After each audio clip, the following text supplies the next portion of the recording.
All right, everybody. Ray's got the idea. If you want to be on camera, raise your hand, and I got you.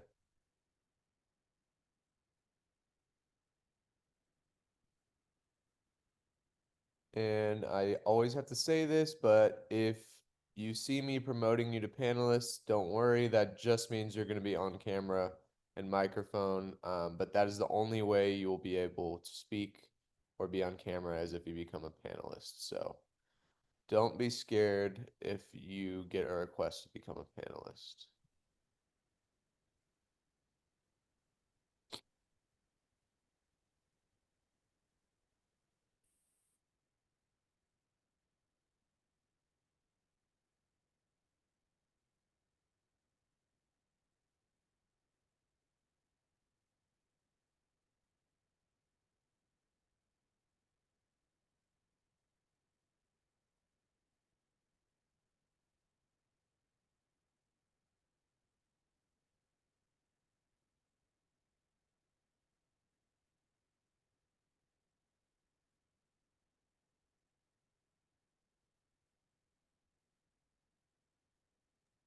All right, Coach Nic is here now.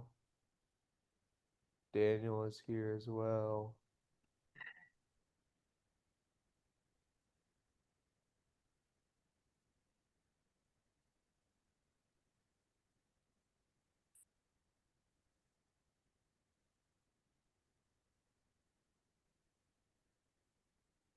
Hey everybody. Morning, sunshine. Nick and Noah are really going to run this one. I'll be in and out because my children have just woken up. So I'm going to get them out on a walk so I can chime in occasionally. I think we can handle it. I feel like you guys got it. Nick, should No, we wait. probably take another minute or so and then we'll start taking questions? Does that make sense? Yeah, yeah, we can take Yeah. another. Um, Looks like we already got a hand up. If you guys have a question for Nick and you are a panelist, just raise your hand and call you one at a time. And then also, there are some questions in the app, and I will read those to Nick after we get through the live questions on here. So, whenever you're ready, boss, we can start taking those. yeah. Let me pull up the chat real quick. You saying hi? Say hi, Theo. Can you wave? Say hi. No.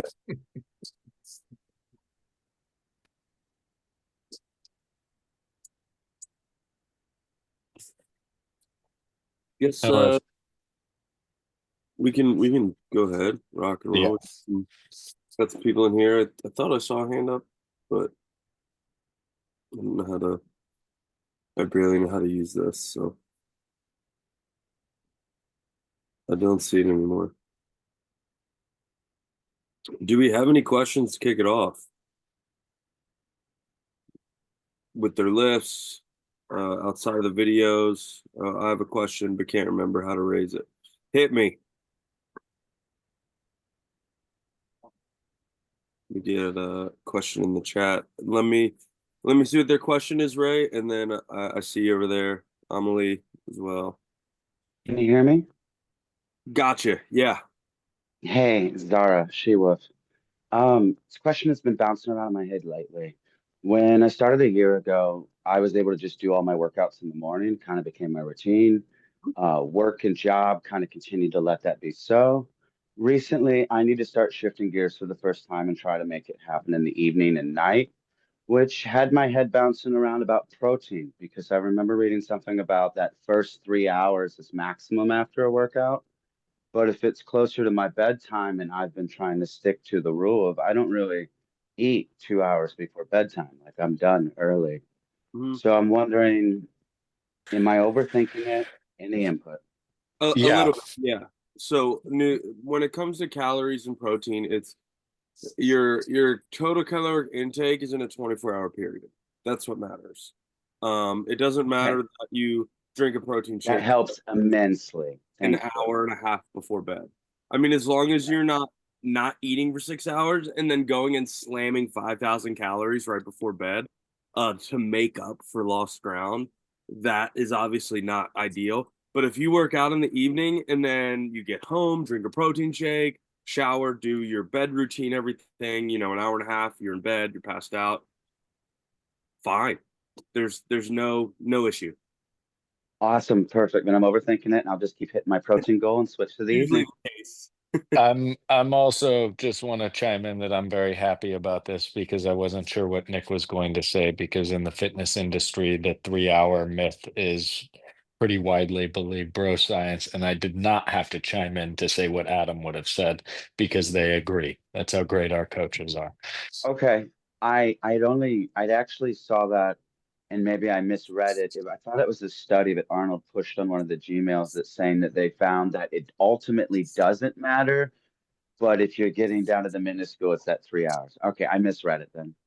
Yeah, go for Okay. total protein over a day.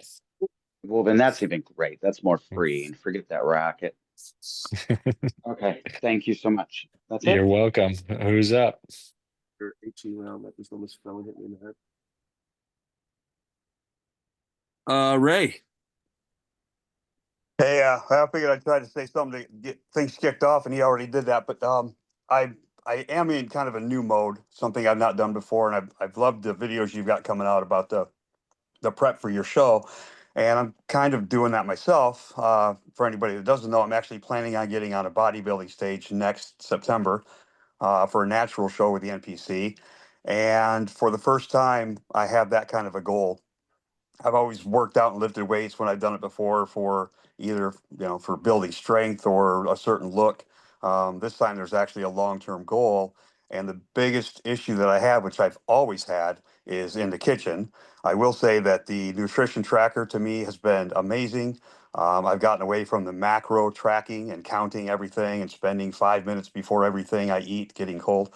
But I guess what I'm getting at as far as the question is, um, I have the meal plan and I set out, it says for me to do like 6 ounces of steak or 8 ounces of turkey or whatever. And a lot of times I don't have exactly what I need. Does that exact protein matter so much? What when you say exactly, like, are you talking about I don't have turkey and I'm eating beef? I don't. Correct. Yeah. Yeah. Just that Your fat substitution doesn't really content, matter. now your fat content's totally changed. Okay. So like beef has a different macro breakdown than turkey. If you're talking about totally different meat, that does matter. If you're Okay. like it's calling for 6 ounces and I ate five, it doesn't really matter, Gotcha. right? But if it's calling for turkey, chicken, fish, beef, and you're eating beef instead of fish, or fish instead of turkey, chicken instead of fish, like that's a factor because they have Okay. different like omegas, fatty acids. Like beef, like if it's ground beef, you have 90-10, 85-15. Like you have different fat contents per uh thing, and they have different micros. Like turkey's high in like lysine, which is a building block for collagen, right? People are Okay. like, oh, I want collagen. Well, you can't consume collagen. If you look at a collagen supplement, it's high in essential amino acids, which your body uses to make collagen. Collagen protein is kind of a scam, in my opinion, because if you just are eating meat, you're getting your EAAs, right? So Right. this is one of those things where you do have to pay attention. If it calls for turkey and you're eating beef, you're fucking up Okay. because you're going to be way denser in fat content than you will one or the other.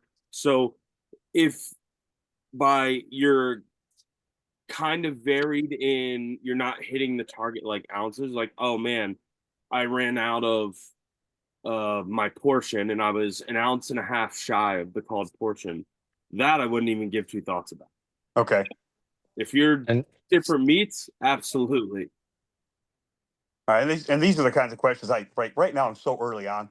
I have plenty of time to make those adjustments and Yeah. come to that because I have been doing some substitutions. So I will just have to make sure that I use my Costco membership and just Yeah, buy everything I need and thaw out what I I, need as needed. there is we substitutions, but the serving sizes are going to be drastically different because of what the contents of each one are.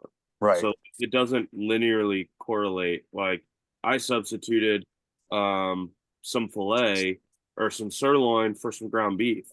And the weight portions were different because my ground beef is actually leaner than that sirloin. Yeah. So Is and I just want to chime in because this was actually one of the most frequent problems people had with the food bar plan originally.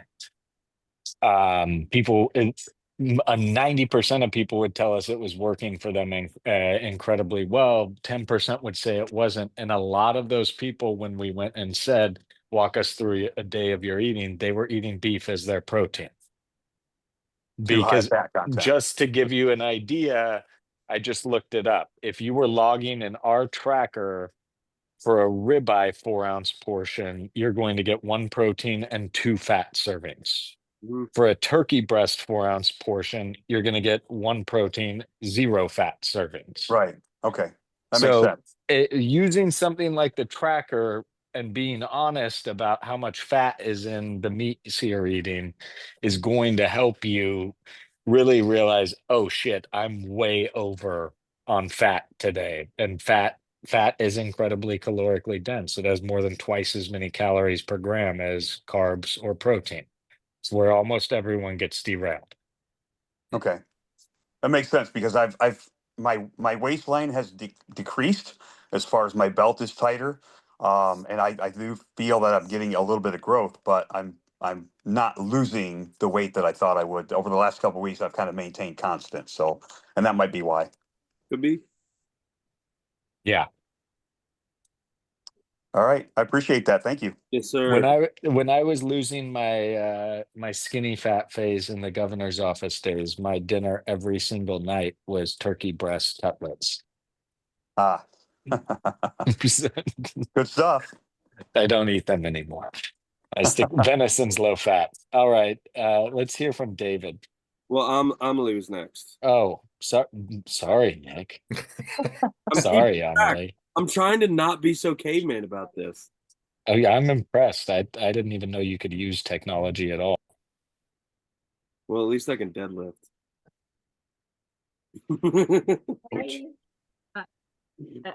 Uh, Fire away, ma'am. I go to, okay, I will try to be understandable. I wonder, I'm curious, because I know you're doing a program of strongman for Daniel that he's trying to do.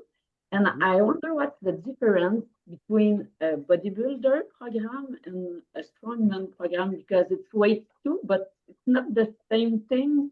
And I'm curious. As in like the actual lifting or the nutrition?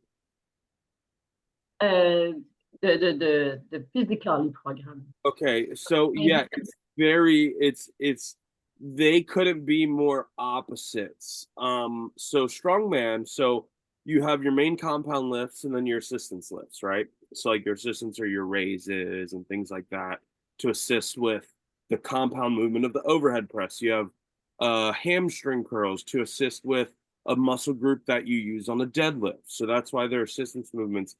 Bodybuilders try to focus, I hate using this term, isolation, right? But what they try to do is minimize and target a certain group of muscles to stimulate growth. So the rep ranges are all about time under tension and higher reps to stimulate that growth.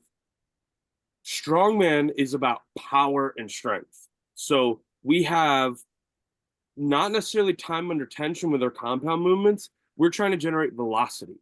So like speed work on a, say, a deadlift from floor to lockout, my speed work needs to be under 0.8 of a second for a full rep. Up, not down, up. So like that's power. Without speed, you don't have power. So strength is your long grinding reps, like max effort, that's strength. So technically, if you want to get into it, powerlifting is the incorrect term for the sport because power requires speed.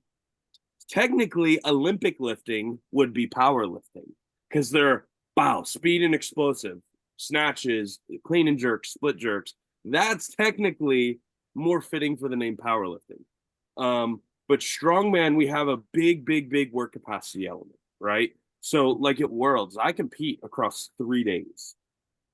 So I need to compete, sprint. Usually like there's a 60-second time limit on your event, but it is flat out for 60 seconds. At America's Strongest Man, I had a 760-pound frame deadlift. I did 27 reps and I wanted to vomit. And that was literally flat out sprint. My body's gonna hurt. Go someplace else with my brain. That's it. You don't get that element with bodybuilding. You don't train that work capacity that requires you to go to a really shitty place, if you will, mentally. Like, you've got to learn how to embrace a certain level of suck. Now, bodybuilders, they have those really big burning reps that hurt, that burn, like really burn. Whereas strongman, you carry a sandbag for 200 meters and you just want to collapse on the ground. Like they both have their suck, but it's different. The rep ranges are different. Bodybuilding's higher reps, slower things. Now we do have tempo, and my assistants, I honestly, my off season, I train like a bodybuilder to get blood in, blood out. Blood does what? It heals, right? So we want to get blood into those muscles that I just abused for 8 months. So the main difference is that we focus on different things. We focus on speed, power, and strength and work capacity. Those are our big 3 elements in strongman, whereas bodybuilding, the focus is solely control and growth. So that's where your differences in bodybuilders, you're rarely going to see like rep ranges at high effort weight, like 90% for 3 reps. Like that's not really a thing. Like, yeah, you had outliers like Ronnie Coleman and Stan Efferding, who are arguably the strongest bodybuilders of all time, right? Like, Ronnie Coleman was squatting 800 pounds. That's ridiculous. For his sport, completely unnecessary. But it wouldn't be Ronnie Coleman if he didn't did it. So that's where you're really going to lie in programming, where it's going to really diverge. Is our assistants might overlap on some stuff with tempo, eccentric, because it's supposed to assist the compound, but they're not doing stability work, banded pulls, things like that to increase power output. So that's really where it's going to lie. Daniel's actually running my workhorse program, and it is a program format the way I trained for years. It's actually how I trained when I won my national title as an amateur to become a pro. It's the exact format I trained with. I added in, instead of 2 heavy days a week, it has a second light or a second medium day, because I think that second heavy day would really mess up a lot of people who have not trained like this before.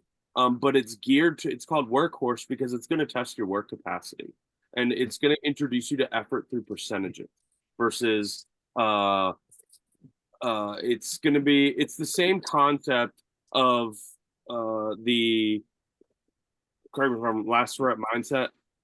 It's the same concept. It's just a different way to gauge effort, right? So you're going to see if it's something you're interested in. It's going to be an advanced level program, but you're going to see the difference in training like a bodybuilder and training like a strength athlete. Like, you're not just going to see it, you're going to feel it. Yeah. Thank you. Yes, You're ma'am. gonna curse Nick a lot and complain and find out you're not as strong as you think. Power on, I like to call it. But I saw a question in the chat, and it's a good question. Where do you see in the tracker that a ribeye is 2 servings of fat? We'll add that to this section. We'll add a note under beef. But also, I think people need to be a little bit use some common sense. Like, don't try to call bacon a protein. Bacon has not a serving of protein and definitely a serving of fat. So there are some things we'll keep adding to that list to make it clear, but yeah, unfortunately, steak is fatty. All right, David, go ahead. Dave Vatslavik, I see your question in the chat real quick.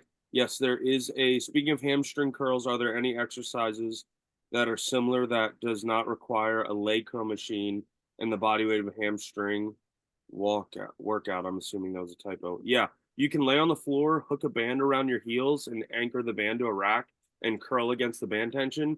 or you can do Nordic curls, which is where you anchor your feet underneath something and use your hamstrings to descend and contract, which is the harder version of the two. But banded hamstring curls are a very valid option. I do them when I have hamstring curls, where I use a glute ham raise. Glute ham raise is one of the best tools for hamstrings and glutes ever. David, go ahead. Yeah, question in regards to pain triggers, right? I sent a video in to do form checks to get some real serious feedback, but I'm running into pain. I run around the outside of the elbow, and I'm also getting it up through here. And my question relates directly to things like either flies or dumbbell presses, where if you're not, depending on where you're at, there's going to be certain places that just across the board are going to be like, oh yeah, this, they're headed for trouble. It's going to hurt no matter what you do. Yeah. Are there, can you give any insight onto that? So, I mean, usually there's an underlying cause, right? You can have a small tear, pinched nerve, something. The body's weird, like, and how do I make this sound not confusing? So, like, I was getting glute pain at the bottom of my glute where it meets my hamstring. Turns out the culprit was my quad. Okay. Right? So, like, my quad was so tight, it was pulling up into my abdomen on my psoas, which is then going through, pulling on my lower back, clenching up my glute, and the pain was surfacing in the bottom of my glute, my hamstring. When the culprit was in the front of my body, the pain was surfacing in the back. So that's the tricky thing about the body, right? So typically with joint pain, it's typically localized. But joint pain can cause radiation, right? If your shoulder's messed up, you could be getting some pinching in your bicep tendon, and you feel it in your elbow also. Things Okay. like that.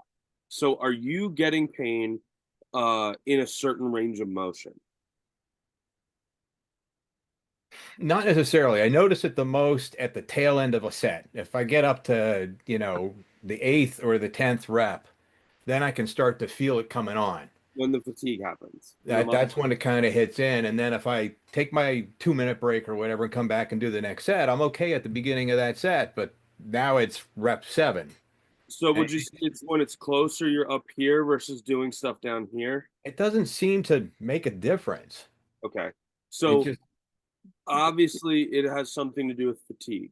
Your muscles Okay. tire out, your joints are experiencing more of the load that you're lifting. So when it comes to anything bench or chest supported, a really, really, really, really extremely important cue to protect your shoulders is packing your lats. And it's very similar to packing on a deadlift, but it's a little more exaggerated because it's less down and more back.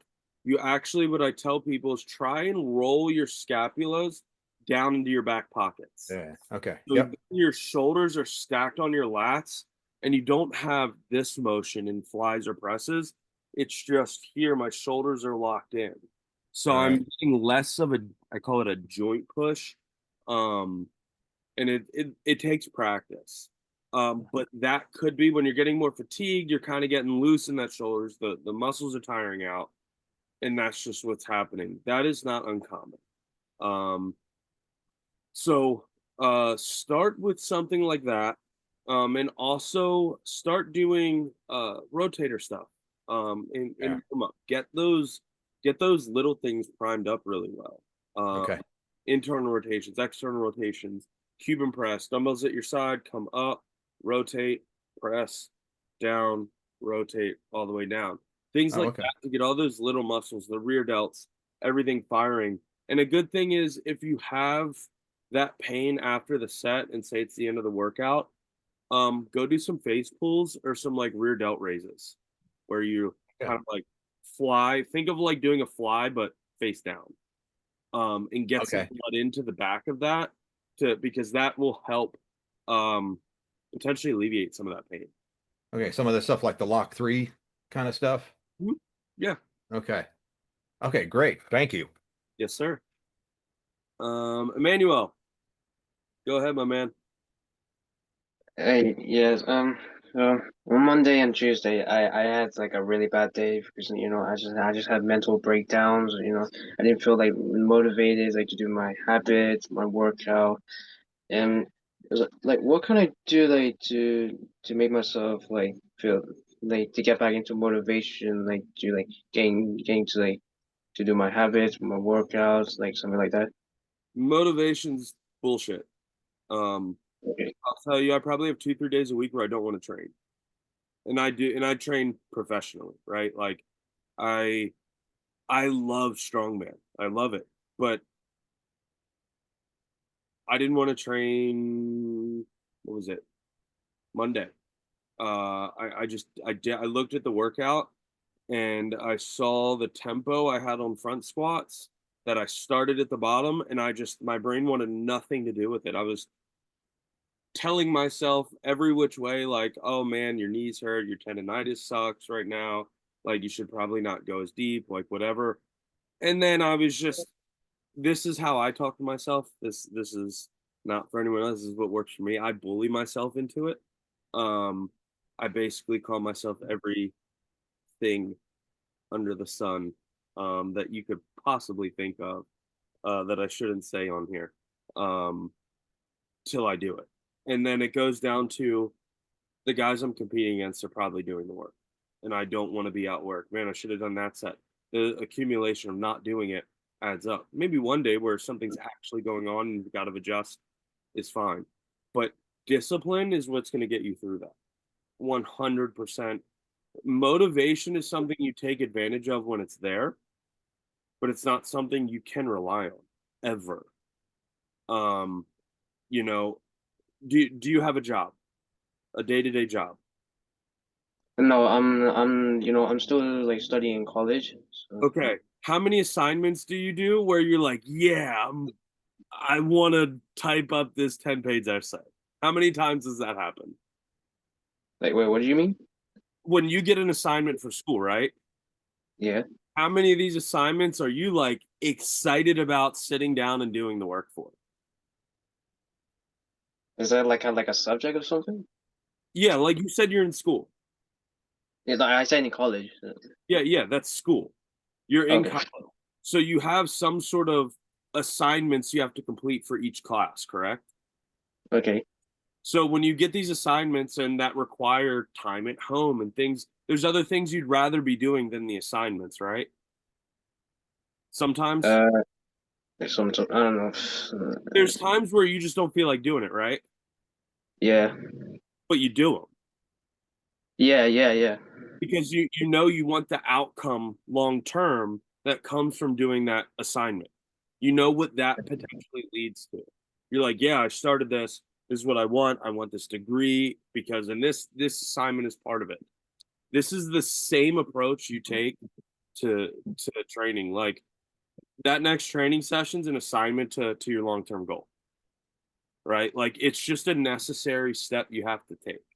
So Okay. the food, the kitchen, the vitamins, whatever you're doing is they're all part of a bigger picture, right? So that motivation, it's not going to be there most of the time.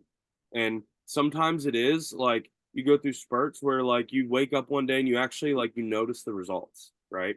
And when I tell people is take pictures in the mirror a month apart so you have some time frame for your work to progress and you can put side by side contrast because day to day um we don't see it. I'm guilty of it. I still, in my head, I'm still 185 pounds new to strongman. And then I'll see a picture of me now at 220 versus what I look like at 185. And I'm like, this me ate that me.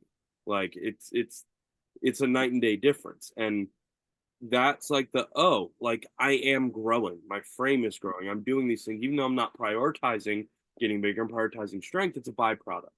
So you have to allow the byproduct of what you're doing, which is growth. And not only does that translate to your physical growth, but like it'll make you more mentally resilient. And there's one thing, I think it might have been Mike Tyson who said it potentially. Do the things you hate like you love them. Okay. And that's how that's just champion mindset. And like you don't have to be a champion anything to have that attitude or approach, but like know that I would say I always tell people 80% of your training sessions you're likely not going to want to do or they're shit training sessions. there's another 15% that are okay training sessions, and then there's like 5% where you're like, fuck yeah, I want to do this. This was a great training session. That's the reality of training, at least in my experience with a strength focus. I'll get 3 sets in and I'm like, this is gonna suck. I don't want to be here. Like I'd rather be on the couch smashing a family sized bag of salt and vinegar chips, just completely being a colossal POS. But that's not how it works. So don't rely on motivation. Don't try and get motivation back. Work Okay. the day, and odds are it's funny how this works because the days you go in and you check all those boxes on the day you do not want to be there are oftentimes the most rewarding training sessions because afterwards you're like, I'm so glad I did that. Like I could have easily just went home. Like that it honestly feels more worth it than the days where you feel like getting after it because you're like, I did it when I didn't want to. Fuck yeah. Like I'm locked in. Like that's a pretty unstoppable feeling. You did it when you really didn't want to. So don't look for the motivation, lock into the discipline, and you're human. There's going to be variances. That's okay. Don't beat yourself up over some variances here and there. That's okay. There's variables. Life happens. You get a flat tire. You run out of time for the day. You can't get to the gym. Whatever. Curveballs happen. That's okay. Start again tomorrow. Tomorrow's a new day. Lock in. Right. Allow some grace when life throws you a curveball. Don't beat yourself up when you genuinely can't get it done because of real life situations. So use rely on the discipline. Use motivation when it's there. In a nutshell. Okay. Thank you, Nick. Yes, sir. I saw there was another question. I don't know where she went. There was definitely a hand up. Jump into If there are no more form hands checks. up, yeah, can you see the Q&A tab, Nick? Do you want to just run through the ones that are on there real quick before we Yeah. go to the app? Going up to watch some replay. Prioritize the future motivation is self-learning. Correct. There's not too many in here. That's Alyssa said, Emmanuel, if you can find a training partner, that's a good strategy. Someone that will talk you into doing it. It's not a bad thing. It's a great idea. And by the way, this is why we do the thing in the Monday check-in where people group up together and say, I'm going to get my 3 workouts in this week, no matter what. And then they find a partner and they push each other in the app if you don't have anyone in person, because it works. I'll be honest. I woke up this morning and I saw my sleeping heart rate last night was up about 20%, which means either I'm getting sick or I overdid it. But I'm out walking still because I have a dog, and my dog's like my getting moving training partner, because if I don't walk, she's going to make everyone's life miserable today. So having that accountability, even if it's just someone in the app who you're saying, I got my first workout in, tell me.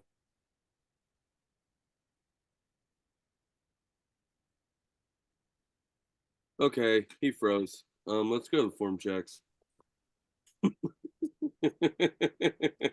Sorry, Catch. Nick, do you want to there's a question in the Q&A tab from Cecilia. I'm just going to read it to you real quick before Yeah, we get to form checks, and then I think there's a couple in the app too that I want to get to before we go to form checks. Okay. Good call. So Cecilia says, I'm loving the nutrition tracker, but I'm struggling to meet my protein goals and sometimes even my carb and fat goal, which I never thought was possible. I feel satisfied every day and I've lost a pound since I started tracking last week, and I'm looking forward to next week's check-in. So I guess I shouldn't worry too much. I try really hard to get to green every day and hit the minimum goals in the tracker. Try your Yeah. best. Yeah, if you're making progress, I wouldn't stress over it. And here's the thing about like those goals. Sometimes you gotta, just like lifting, you gotta work up to them, right? Like that big change in calories can really be hard to do. You know, there's phases even with what I do where I go through a really high calorie intake and I'm just not hungry. By the fifth out of six meals, I'm like choking down food, really focusing, trying not to gag because I'm just not hungry. So what you can do is literally for say like protein, say like your goal is 150 grams a day, and that's tough. What you can do is like if you're hitting 100 no problem, go for 110 for a week. Like that 10 extra grams could be like, a little bit of something where when you eyeball it, you're like, oh, that's nothing. I can do that. Right. So you can kind of go, okay, I manage that. I'm gonna go to 120. And in like a month, you're choking down the 150 grams of protein, no problem. And it didn't take much to get there. So if it's working, I wouldn't stress over it.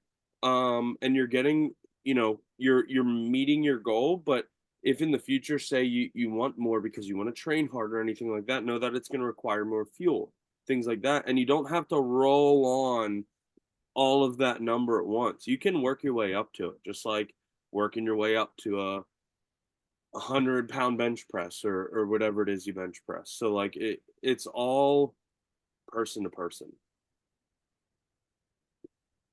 All right. There's a couple more in here.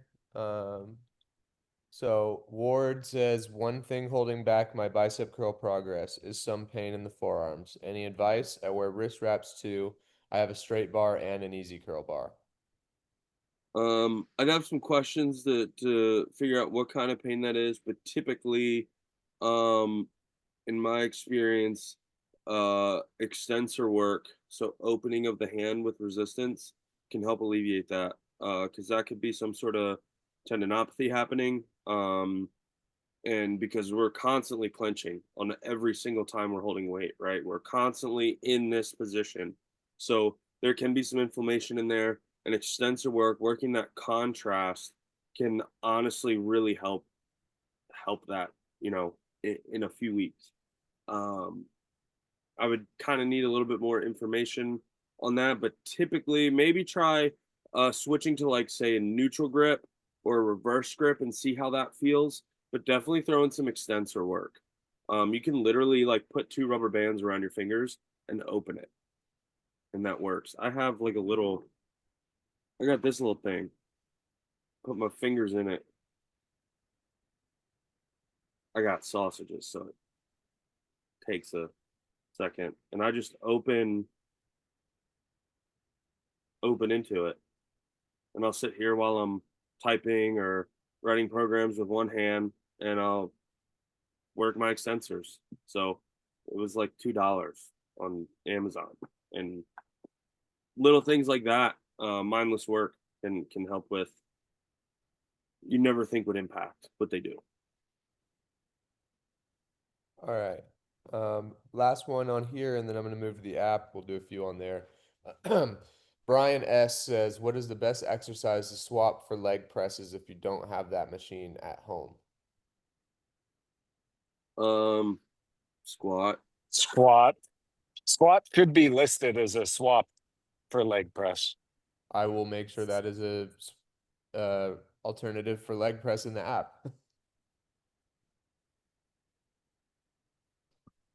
All right. We just got one more question in here before I move to the app, so I'm just going to do that one and then we're going to move on. Today will be the last workout of phase 1 gain muscles. Why is it that I felt more pumped in my muscles in the middle of phase 1, even during the rest days, than it now feels at the end of phase 1? I mean, how many weeks in? Catch, how many weeks would be the middle of that? 2 weeks. 2 weeks, yeah. Each phase is about 4 weeks.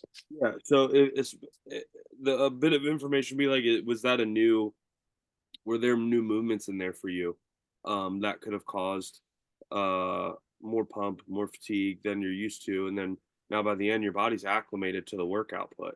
So like you're not getting the pump's not as noticeable. It's still there. It's just not affecting you in your face like it would be 2 weeks in. 2 to 3 weeks when you get into these things, like if I start a program I've never done before, even 10 years deep in this lifting journey, something will bang me up if I hadn't had it before or hadn't had it in a long time. So that first 2 weeks, that would make sense why you're like, your body's like, oh shit. And now towards the end, your body's with the program. It's got it. It's conditioned. You've put in the work and your body's progressing, most likely. All right. Yeah, I'm going. one thing, because we get this question a lot from people about soreness too, Nick. So, like a lot of people will say, I'm not sore anymore a few weeks in. Does that mean it's not working? And that is not an indicator of progress. Soreness just means you're adapting to something you haven't done before. That's, So, that's like hitting your hand with a hammer. Like, I'm hitting it, and yeah, it hurt right then and there, but it's not sore 3 days later. Does that mean it's not doing damage? No. but yeah, you're going to adjust, and then you'll be sore again when you're doing something new.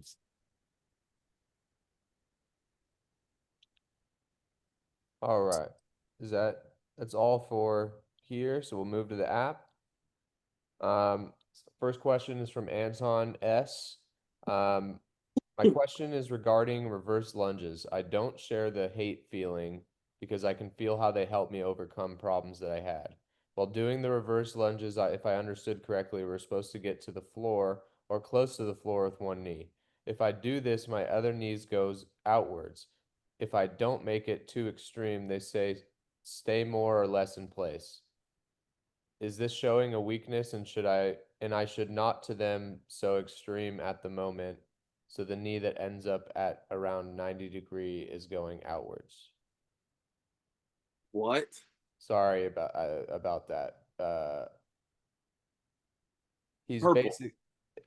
I don't think English is first language. I'm guessing my brain's trying to envision it, and Sorry, he's just saying what he's saying is that when he does the reverse lunges, when he tries to get too close to the ground with one knee, the other knee goes out. So the knee that's in front of him yeah, goes. exactly. He's saying the Um, lower he goes, the more his other knee goes outwards. this is where I'm gonna say submit a video. Um, I need to see what exactly how drastic it is, because I don't want your knee tracking in.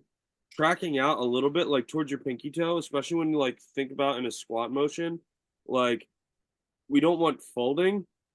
My knees actually track slightly out, point my toes slightly out on both squat and deadlift. My knees track out towards the middle of my foot or my pinky toe. So if they're tracking how far is it going is information I'll need to. But I'm gonna go out on a limb and say it's probably not a big deal if it's not like you're not like bowing your knee like Gumby. You know what I mean? Like I that's a really hard one to answer without the visual. And I say that because I know what I don't know. And I'm struggling to envision it, and I'm not in the habit of coaching out of my ass. So I would really like to see the visual if he could submit a video for one of these form checks. I'd be happy to look at it and see, but likely if it's tracking out a little bit, that's okay. Way better than in. All right. In usually indicates a weakness, probably in like the glute or ab or adductor. Just depends. Next question is, any advice for how to follow the program guides? Examples, 5 sets of 5, but you have limited weighted options. I train at home with a limited set of dumbbells. As of now, I'll either add reps or limit rest, but I didn't know if there are other things I should think about. Thanks. That's from Ben. Limit rep, add tempo. If we want to hit a target rep range, slow down the rep, make it harder. Add pauses, add tempo. So let's say dumbbell bench press. We know that, say this person's using 25 pounds, they can do them for 10, but we need to get to 5. So what we do is we put them up, 1,000, 2 1,000, 3 1,000, 4 1,000, 1, 2, press, 1,000. And that will exponentially increase your effort controlling that weight and make you much closer to target rep range by adding tempo and pauses.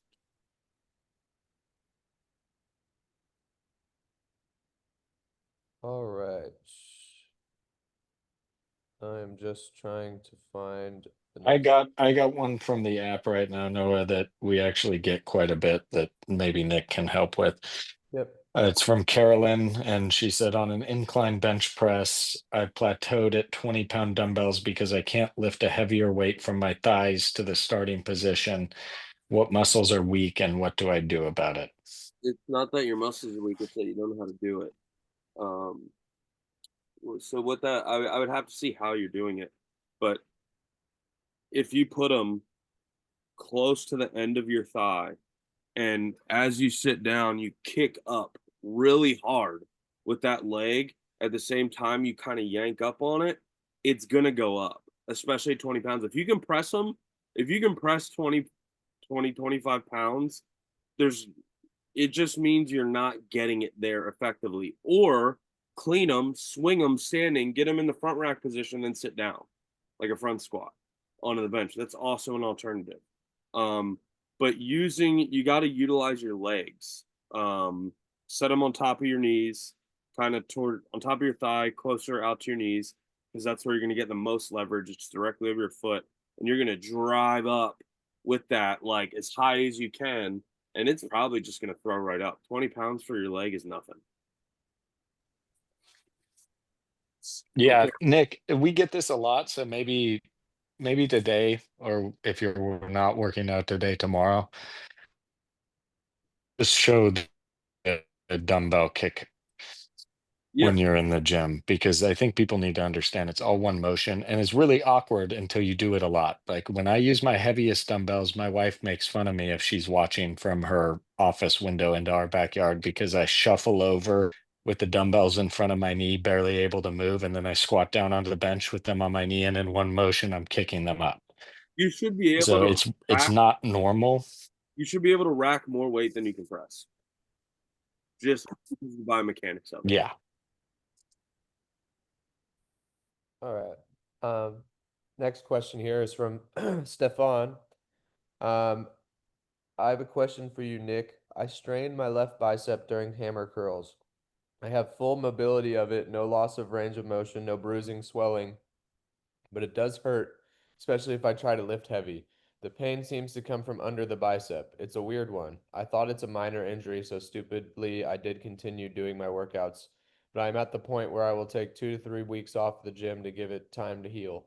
What do you suggest I do in addition to not working the bicep? What is your experience with this type of injury? I did this to myself 2 months ago, and I'm very annoyed. I probably should have stopped. Wow, he sounds like he had the same injury as I did. But I'll let you answer that, Nick. Yeah. So when it comes to a strain is like a precursor to a tear, if you will. They're of the same family tree. What we don't want to do is we don't want to stretch it. We don't want to put more strain on that. So for right now, honestly, you might have to back off from curls for a little bit, let it heal. Um, and that just is what it is with a strain. We don't want to exacerbate that into an actual tear. Um, so typically when people strain a bicep, they're going and they're getting too far into extension with too heavy weight, and it's just they got it, and they next thing you know it's overstretched, and then they immediately put input. So it goes from it's like sticking a boiling hot pan into cold water. It warps, right? So you're adding that hard contraction after your bicep was at its almost breaking point stretch wise. um, so moving forward, a slightly shorter range of motion might be in the cards for you for a bicep curl, and that's okay. I don't go all the way unless I'm hanging, like I'm curling with my arms down by my sides, then I go perfectly straight. If I'm doing like preacher curls make me nervous because I ask a lot of my biceps with atlas stones, sandbags, things of that nature that my biceps are bearing loads of 200 plus pounds on a regular basis. I don't want to add in a preacher curl that isolates and adds unneeded torque to that, because that's where you're adding, it creates a pinch point and a lever, right? So now your bicep can't move, where if it gets to the strain gets too much when you're not locked in here, you can drop your elbow back and relieve some of that leverage. So it's just going to be a matter of kind of working around it on a day to day, maybe taking some bringing bands in, coming up, and then working on some very nice extension and eccentric without the contraction, right? So you bring them in, you come up, and then you just slowly come down. But what we don't want to do is we don't want to overload. We don't want a heavy load. Everything will be light if you are training, because we do want some sort of blood in. So, but we don't want to overload it. So anything super light, even just like static holds or something with like 2-pound weights, things of that nature. But we don't want to go into hyperextension and stretch out that bicep anymore for the time being, as long as it's still pain symptomatic. So as you come back in, as the pain starts to fade, a super conservative progress to applying load again in the curling platform, pull-ups too, anything that requires heavy bicep input. We're kind of, you want to let off the gas pedal for, a week or two at least, and then test it, see how it feels. And go see a physio, sports PT, get an actual assessment. Like, again, I will never not recommend that.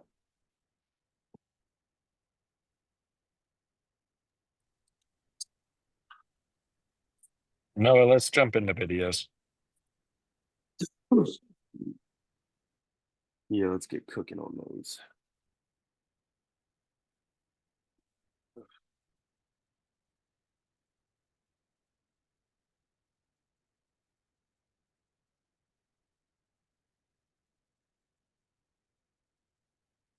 Question on her pull-up video because she had to leave to get to work now. But if you happen to get to my pull-up video, my question is, why can't I get more?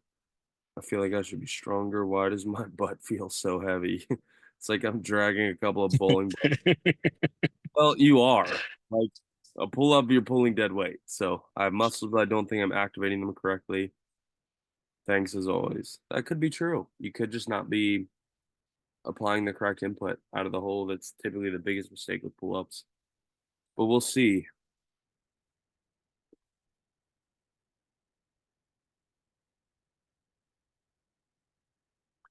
I remember this gentleman. Again, he's putting his deadlift on blocks to simulate using a standard size plate, so he gets comparable bar height. Good thinking. I already like his position, and he's just strapping in. Shoulders right over the bar. Yes. That, ladies and gentlemen, is perfect bar path. Shoulders directly over the bar, knees aren't out. Then the bar doesn't have to travel around his knees. That bar is sliding right up his legs. It is in contact. It's dragging. That's probably why he's wearing pants. So that bar slides. He doesn't tear his legs up. Control. I mean, these are great. Sat back a little far there. If you saw when he input, his butt came back forward a little bit. His first couple reps were gorgeous. Sitting deeper. So for this is optimal form for this individual. Arthur, these look a little too easy for you, man. I'm gonna see you get a little bit more bold with weight, and you won't hear me say that too often, but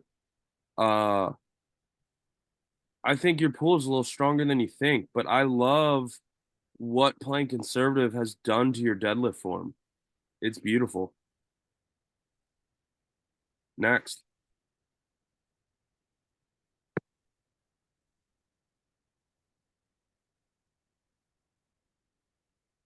Robert with some single arm supported rows.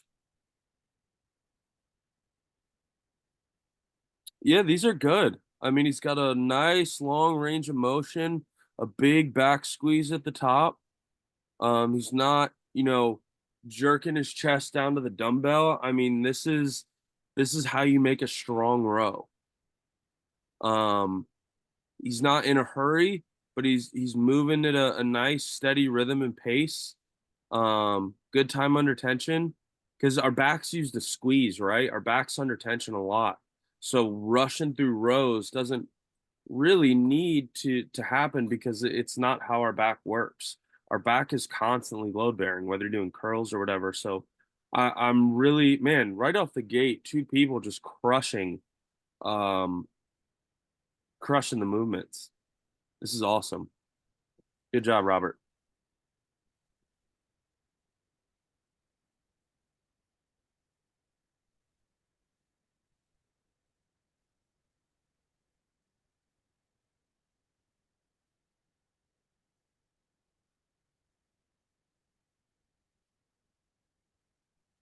These are better than last week. If I'm not mistaken, he submits almost every single week. So this is really good. Your bar path looks it's hard to see your bar path from this ankle, but it looks like as you're fatiguing out, your body's naturally driving it back up towards your eyes more, which is what we want. But slight arch in his back, tight back. It looks like, see how he's coiled in? I call that coiling underneath the bar, how he coiled himself. Now, I would have liked to see him keep his legs in that same spot to hold that tension. But we want to keep that full body coil, because that translates into the press. But overall, these are really good. If you submit a bench press next week, I would love to see it directly from the side, or kind of closer around more towards your head, so I could see your actual bar path. But everything else looks pretty good and intact from this angle. Next.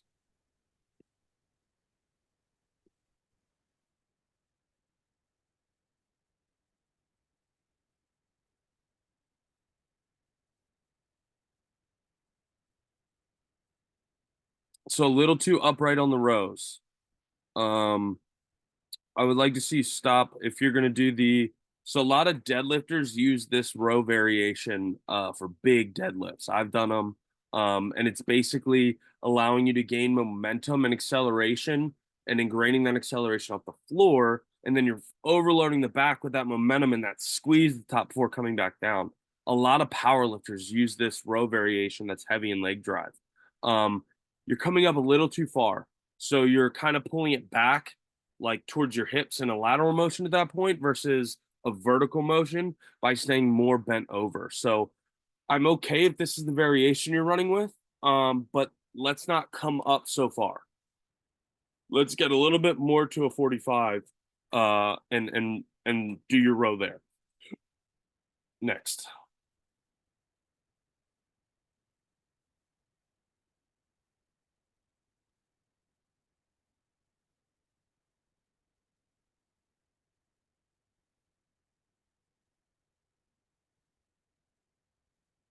Yeah. I mean, this is a machine. It does the bar path for you. Let's see what happens when he fatigues out. Yep, right arm's taking lead. So he's right hand dominant. Yep, see that one hand looks like it's moving a little faster than the other. That's normal. It's just because he's getting tired. Shit happens like that. There's not really, how do I make it even out? It's your right hand dominant, dog. That's just gonna be what it is. Yeah, these are good. Next.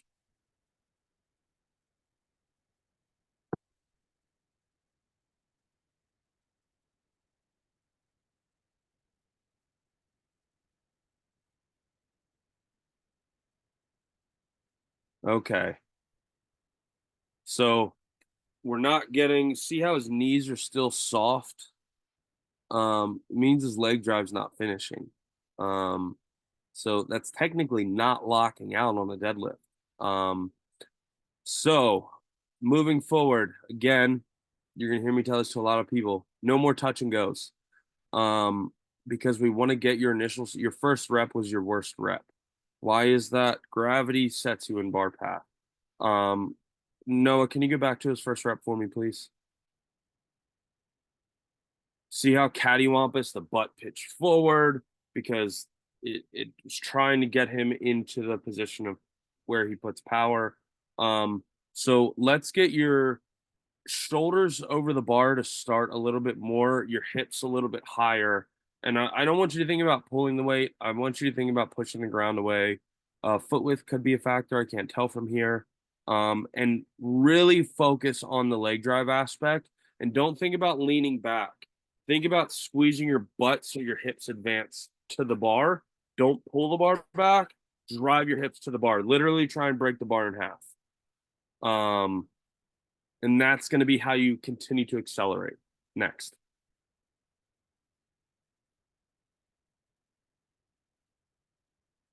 A lot of videos. Yeah. So this angle is just confirming he's pulling the bar back instead of advancing with his glutes. That's why it looks like this is what you'd call ramping a deadlift. He's pulling it back up his thighs versus advancing his glutes to the bar. So this just reconfirms the cue that needs to happen. Next. Squats. And we do not push the yoke. These are pretty good. He's got great mobility. I mean, he's bearing these and there's not even an inch of butt wing. Butt wings when it sounds way worse than what it actually is. Butt wings when your hips kind of droop down at the bottom of the squat. We've all done it. It's not out of the normal. But he's got great mobility. Knees track out, which is good, and they don't collapse on the way up. I don't want to change too much here because the body is doing exactly what it's supposed to be doing with his bar path and depth. So these are great, man. I don't want to mess with this too much. I want to see how that progresses. Next. Trap bar pulls.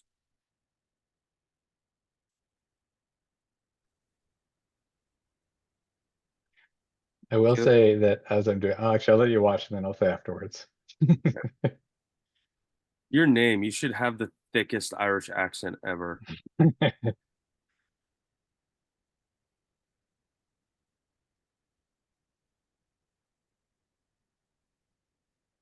lot of thinking.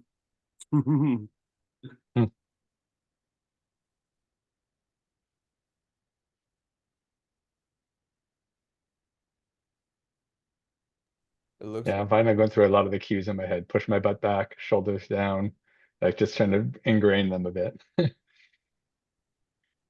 and Nick Emmanuel raised his hand as well. I don't know if you can see that. I can't, but okay. So, with your deadlift, everything looks pretty good. And I want to leave with that before I give you cues and you think it's dog shit. It's not. Your deadlift is pretty sound and intact. But if we're talking fine tuning, I want to see more out of your brace. And when you brace, because you're doing a lot of thinking, so we need to get your brain to take a little less time thinking and start compacting your cues. So when you break the bar and engage your lats, I want to see your shoulders go down your body towards your hips. Now, at the same Okay. time you do that, I want you to get a bunch of air, pull. So now it's not this thing, this thing, this thing. It's like brace. Let's put that all into the brace cue. So brace, lats, all that. Pow, fire. Make sense? Perfect.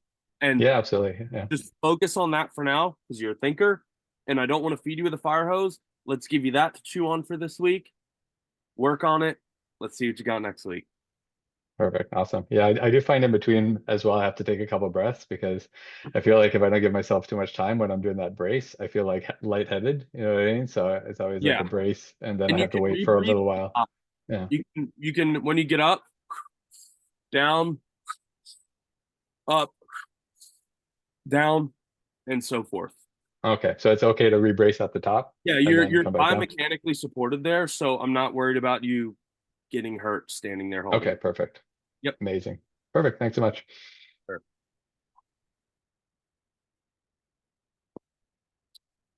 I think this might have been lady about asking about her pull-ups. Why can't she do more? Or no, these are pull downs. So probably not the same person. What was Emmanuel's question? Manuel, did you have a question?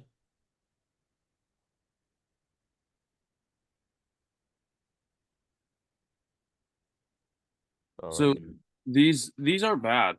I'd like to see her push her chest out a little bit more to really work on that back contraction.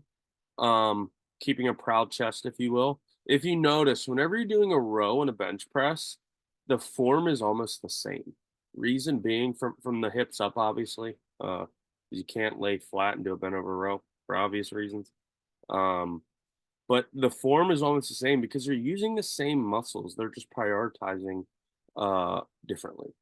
Um, so I'd like to see you push that chest out a little bit more.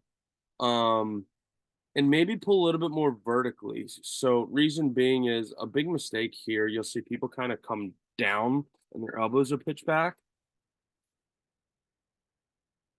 So it's not too bad here. It's very small and minute that her elbows kind of kick down, her hands drop, but it's there slightly.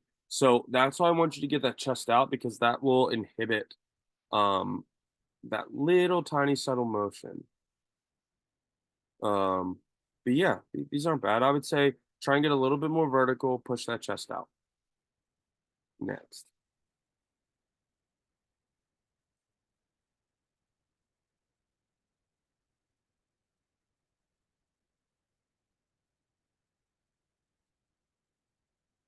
You're good.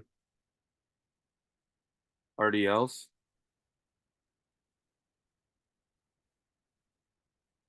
Yeah, these are pretty good. I'd like to see a little bit less flexion in the lumbar, which can probably help by dropping that chin.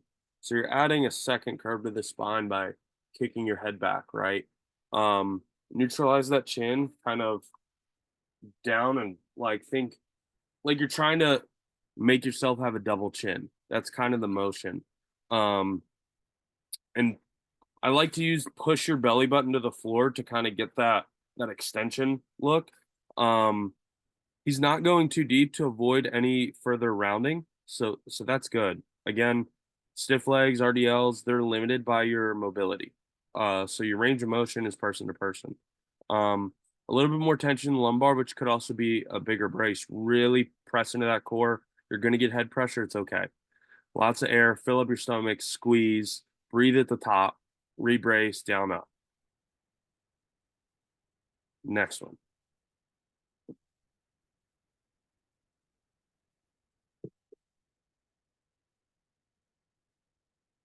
These are good, Emmanuel.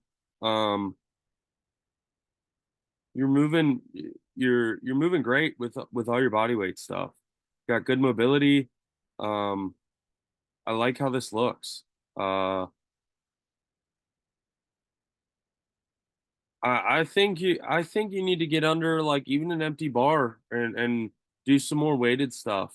Um, I think you'll notice a little bit more progress a little faster with the weighted side of things. You're moving well, but there are some variances with leverages when you start adding weight. So, um, I think you should get cooking on some actual squats, some of the meat and potatoes of this. You're moving well. Next.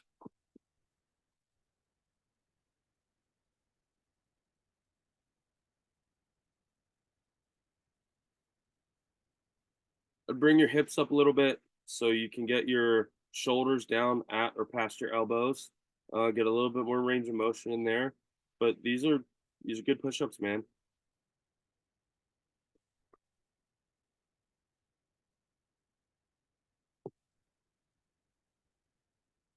Look like that.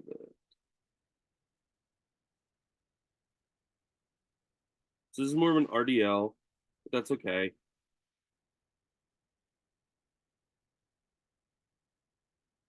They accomplish essentially the same thing. I'm not that picky about. Yeah, these are good, man. As long as you're feeling that in your glute and your hamstrings with that knee bend, that's fine. It's targeting what it needs to target. I'd say maybe a little less knee bend. Um, But otherwise, your posture looks outstanding. Like that is textbook stiff leg deadlift RDL posture when it comes from the hips up. Next.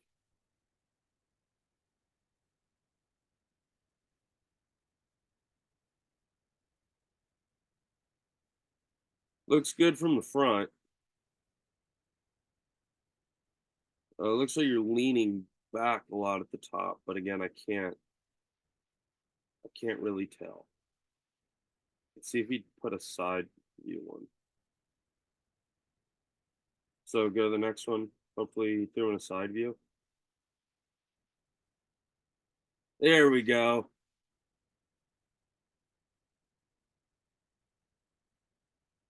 Yeah, he rolls back. So he's got a low hip position, but again, this is person to person. It's working for him. The bar path's correct. And that might change over time as he gets stronger, but for now, I don't want to tweak with it because his brace looks good, his bar path's straight. I really don't want to change his hip position too much because it is working. And don't fix what ain't broke. A little less lean back. The cue I gave earlier, squeeze your butt so it accelerates to the bar. Don't think about rolling back at the top. Meet the bar. Next.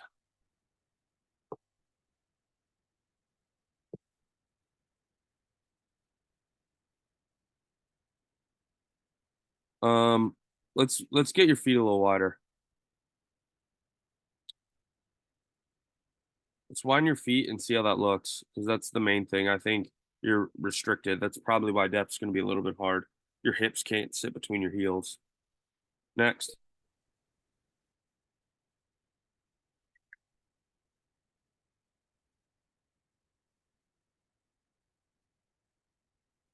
Yeah, definitely got to get wider. Your toe heavy. You want midfoot towards your heels. I'd even take those squishy shoes off. Next.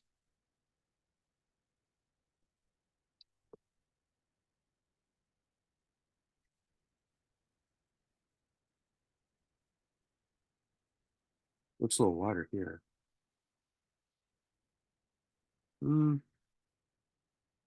Gotta get you deeper. I think widening up your stance slightly is going to help on your squat. Next.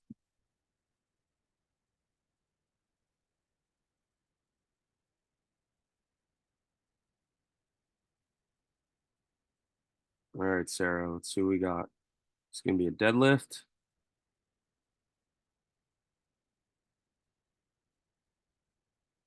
Good. Yeah, she pulled her tension. See how she pulled herself to the bar before she pulled? She pulled in that tension.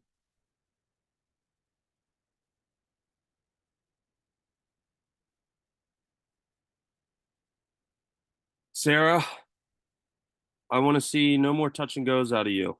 I went all the way down, all the way up. Your form overall looks really good. Again, I love this part right here is my favorite part because she pulled her tension to the bar, which means the bar has the slack out of it. This is great. You see a lot of high level deadlifters do this. Pow, yeah, she pulled herself in. She knew where she needed to be. So that's a really, really huge thing there, guys, is she pulled her body into tension. I would just like to see full dead stop reps, really generate that off the floor muscle memory every single time. So good job, Sarah. That's the main thing I want to see different is no touch and goes.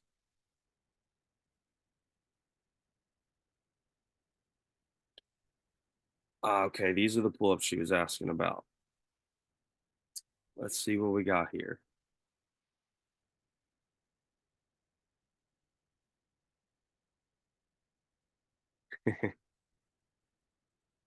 Yeah, so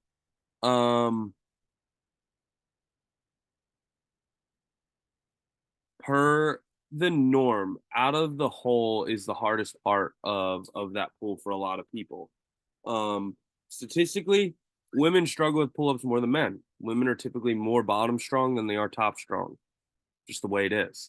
And that there's nothing wrong with that. So I would say there's two ways you can pluck this chicken.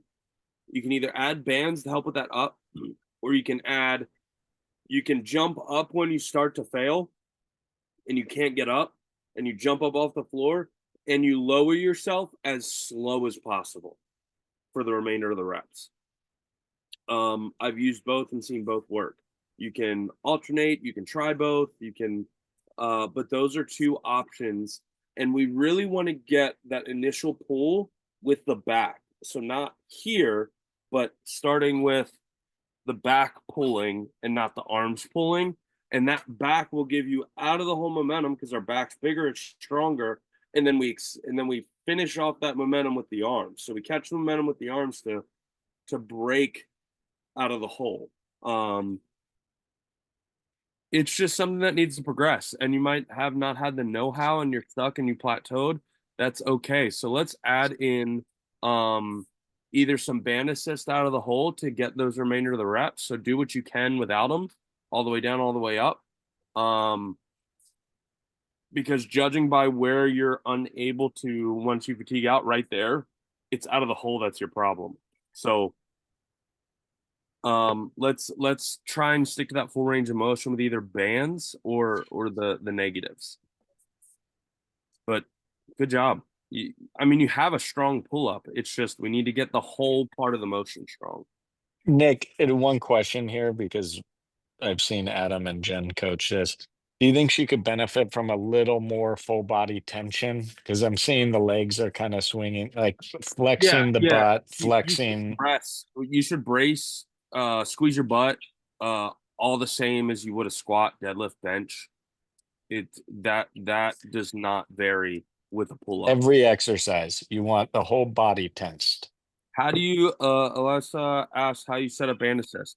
So for her, she has a couple options. She can either, now I'm a male, so due to my anatomy, I do not like hanging the band vertically and going underneath my feet because if that band decides to let go, I'm getting split in half, and that is the end of my pull-ups at that point.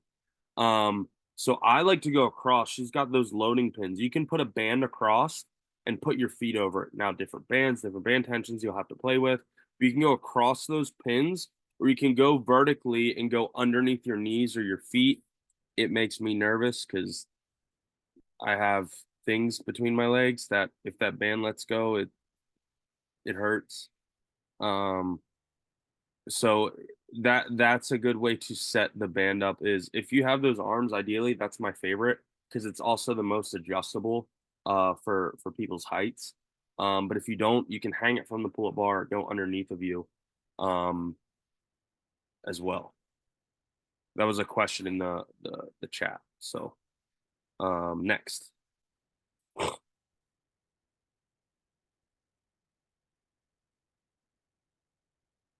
Single arm curls, cable curls.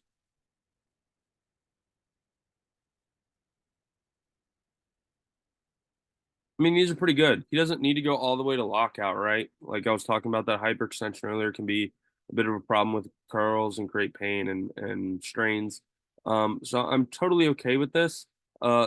If you are doing full range of motion curls, you want to keep it light, keep it slow. He's got a little bit of elbow movement, and but it's nothing drastic, right? It's not affecting the overall goal. Could it be stricter? Absolutely. Does it need to be stricter? Debatable. Show me the difference in, someone that lifts a completely strict curls bicep every single time versus someone who has a little bit of elbow slide like this. I don't think there's going to be any real data on that. So I'm completely happy with what he's got going on here.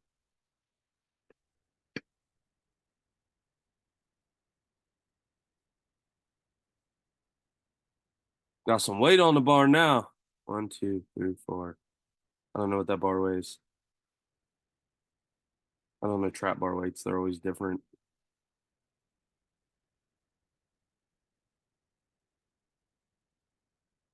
Ryan, you're jacked, bro.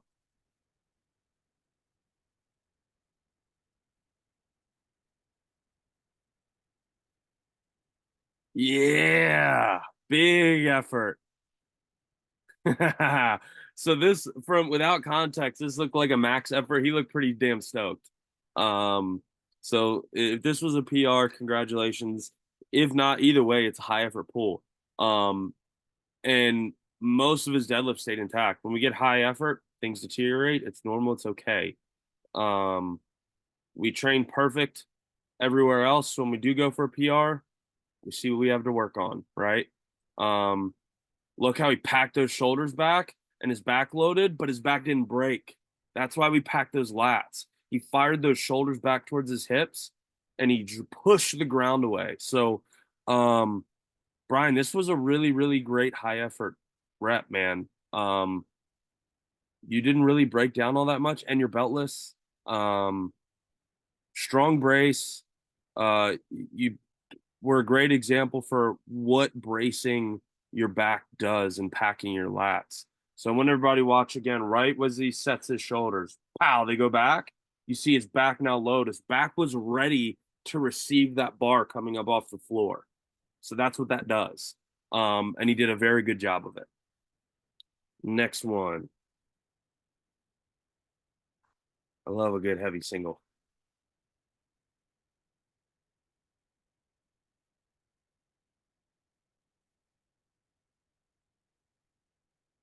This is the same angle as before. I want to see it from a different angle next week. Because I want to see your bar path. But again, same guy, looks good. Next.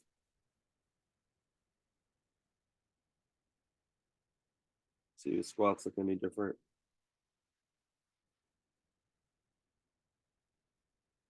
Even from the side, your current technique looks great, man. Next. Everyone has the one that they get right, that comes easy to them. Everyone's got it. One just progresses easier than the rest. So he's pulling in tension, getting set.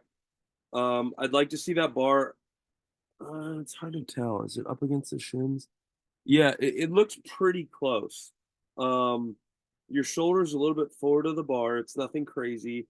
I'd like to see your hips start slightly higher because he pulls in, hips rise, bar comes up. So we just want to start your hips at that higher position so your leg drive's immediate and you don't pitch forward.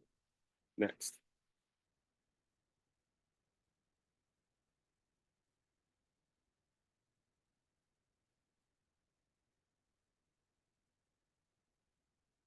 Great mobility, which I could have guessed by his squats. That's almost full range of motion RDL. He's just, he might even be kissing the floor, which is impressive because I don't get anywhere near that. I can barely tie my shoes. Those are great, man. I've got nothing for you on your stiff leg RDL stuff. Those look fantastic. So make sure you're squeezing your butt, really. Next.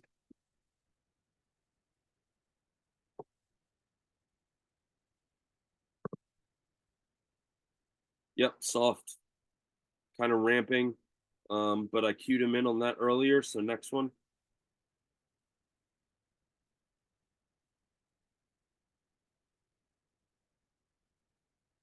Yep, towards your eyes, which incline forces you to do, or else you'll drop the bar in your lap.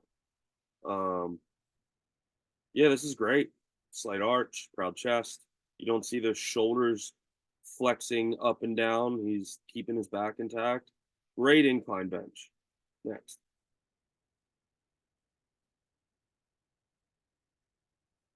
You can skip it. I saw everything I need from that side angle.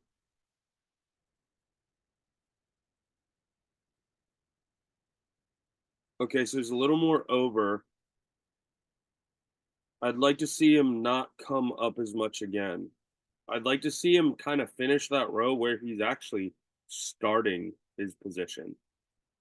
Because his hips are coming through and he's advancing onto the bar versus using the leg drive and doing the row that way and ending where he's actually starting. So, yeah. Next.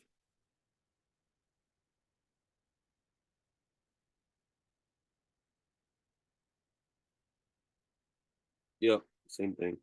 They look better than the last video he submitted, though, so I gotta give him that. Rob.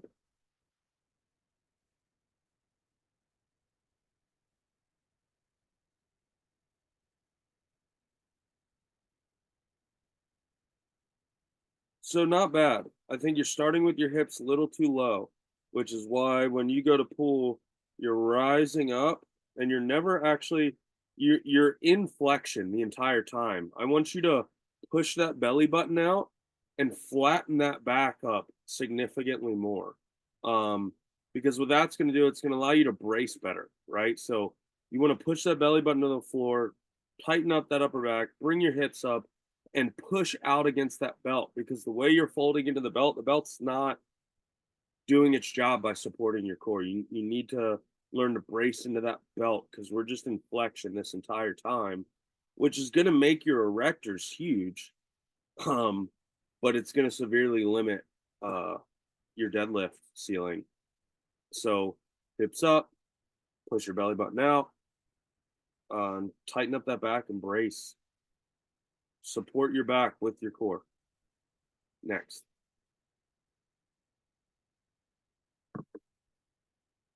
His squat's great. Next. Next. I think we watched like 10 of his videos today. Benoit Saint Laurent. I probably didn't even say that right. Does he have, what does he have on his arms? More weight? I think those are like those Hulk fists that you can buy for kid parties. It I might mean, be more weight. this is basically a deficit trap bar deadlift the way he's doing these. And honestly, I've never uh I've never done it this way. But he's got good mobility. I don't think he needs to go as deep, because he's actually curling. You see hips come under there. Um, but I guess like you could call that a functional, because the amount of things you got to pick up, in day-to-day life. I don't hate it. My man's got great mobility. I am impressed with that. I would say you probably don't need to go as deep to get that, but if this is the way you've been doing it and this is how you're tracking it, keep doing it. But it's not, and when you go to an actual deadlift, i.e. trap bar or a conventional, your form's going to totally change. So keep that in mind. Next.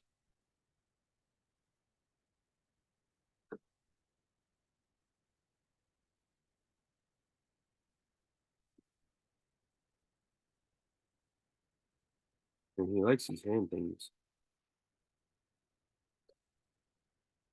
It's got to be more weight. I don't know what else it could be. Yeah, it looks like a weight thing. Hey, my man need more weight and figured out a way. I ain't knocking it. I was just guessing he was from Canada and these were just hockey gloves for the, the effect. Put on the fucking mitts, bud. Yeah, man, you got a good dumbbell bench. Look at that control, nice and steady.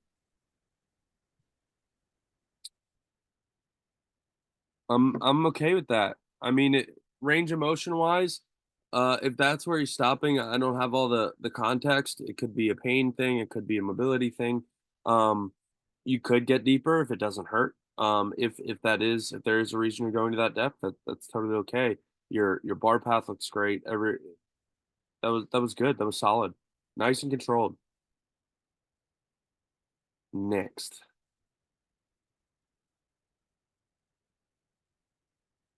Man, we already watched these, I think. Front squats. Get those elbows out. Yeah.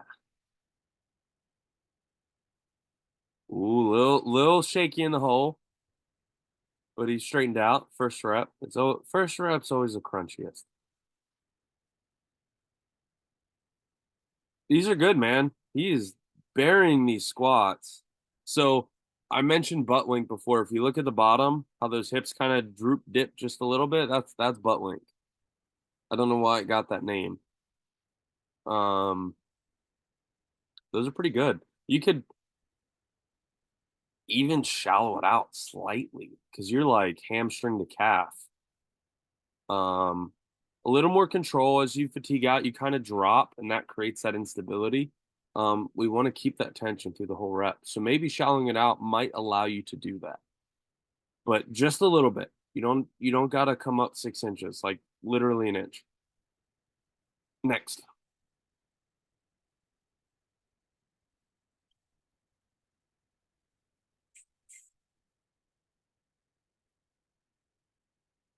So Matt asked the question. We're watching this video now. Help me with my balance of my weight on my feet, heels versus toes, also foot positioning, shoulder width apart. Foot positioning to person. I usually start people with shoulder width just to see how their body reacts. Your foot balance, middle of the foot to your heel on squats and deadlifts. Your deadlift looks great. That rep right there was fantastic. Yep, hips come up into position. He's ready to pull. Good. Some slight hip rise there before the pull, but nothing crazy. Like I said, first rep is always the one that has the telltales because gravity straightens you out and you know where you need to be. Matt, these are great. These are great. Next.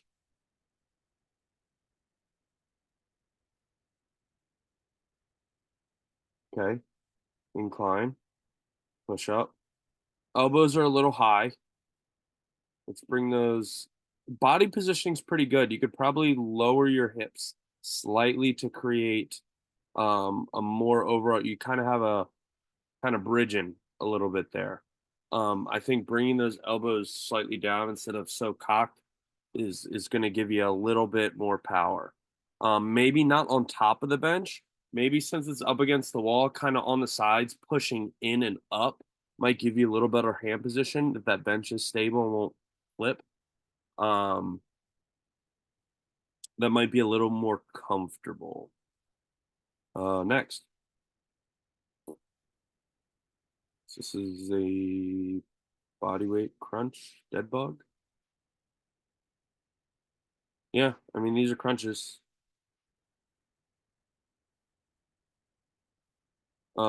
Think about a little bit more trying to get your upper back. You got a lot of neck movement versus actual crunch. Think about picking your shoulder blades up off the floor.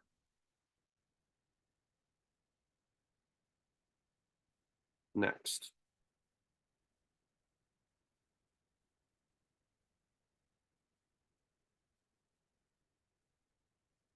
All right, Dave, let's see what you got. Oh, yeah, some nice deep flies. Is this where you were having pain? Yeah, I'd start to pick it up late in the set on these. Okay, so shallow out. Okay, not so deep. Late in the set, go maintain that range of motion, and at the first glimpse of pain, shallow out the rep. Okay. Range of motion, because you're going super deep on these. It's impressive. And it's not a bad thing, but if it is causing pain, I also your elbows are kind of inside the dumbbell. We want to get them more in line. So if you're looking over top, it would kind of look like this. It looks like you're like this. Get it Okay. more here. So because what that's doing, that being past your elbows, creating shoulder strain. So if Oh, we wow. get Okay. here, we're now in a linear input to power. Does that make sense? Yeah. Okay. Adding a slight torsion being here. So if we just come here and then act like you're squeezing a barrel the whole time, keeping those elbows locked into that position so there's none of this at play. Okay. Huge Maybe, help. Thank you. maybe next time these come up, try it lighter and try focusing on that fixed position Okay. and then work back up. Thank you. Yes, sir. See, this is the difference of being able to look at it based off of what he was telling me symptom wise, and then actually having a visual gave me a much better glimpse into what could causing that torsion of that angle made a lot of sense why he could be feeling it the way he was feeling it. So this is why I say send videos. It gives me so much more information. These are good. That's a super nice rack too. He's got an awesome setup. Slightly deeper. He's flirting with level. He get a little deeper, probably slow the eccentric down because he's kind of bombing and comes forward a little bit. That's usually when you descend too fast, you're not maintaining that tension, and it gives you that forward momentum because the weight is in front of you, so it wants to take you forward. But otherwise, everything else about the squat looks good. His rack position's good. There's no folding in his chest. Let's slow the reps down, try and get a little bit deeper on the eccentric, which is, you guys will hear me use concentric and eccentric. The concentric is the contraction, so on a squat it'd be the up. The eccentric is the down, essentially. So next.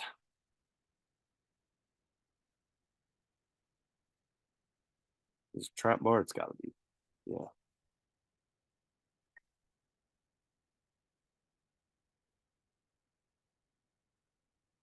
Good.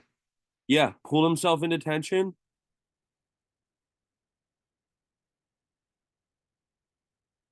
So no touch and goes. There's a couple of those he hit, and you kind of saw it almost kick him out of his position. Again, this is why I'm very against touch and goes, especially when it comes to perfecting the craft, because sometimes if you slam too fast, it can kind of really throw you off. Like right there, it almost pushed him out of his bar path. It was subtle, but it was there. And think about when I always say when we're going for a PR, that first rep, we are starting from scratch. So if every rep's from a dead stop, it when you do go to test where you're at, your first rep's much likely to be put together. Next, he's got a good deadlift though. Overall, that's really it. The touch and goes. Very Anita.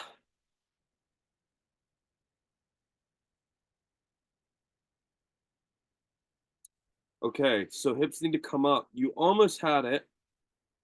There we go. Yep. See how she started to come down? That's the position we want her to go up.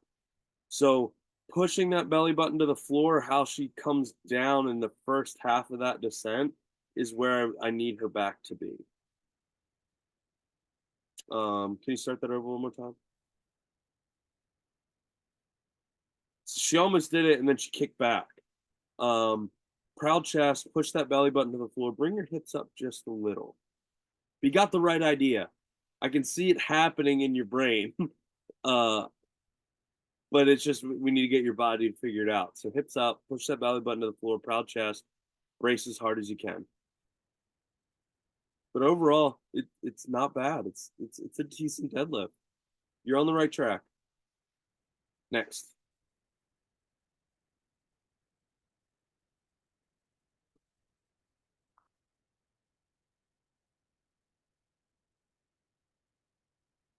See what you got, Alyssa. Wonky lying tricep. They're not that wonky. What are you talking about? Wonky my ass. Look, the elbows ain't even moving. These are fine. Give yourself some credit. My right arm was doing this. Well, it looks good from here. Okay. Yeah, you got that nailed. So I had to put my feet up on the bench because That's if my feet were on the floor, it arched my lower back significantly. Mm, So that's all right. yeah, that's totally fine.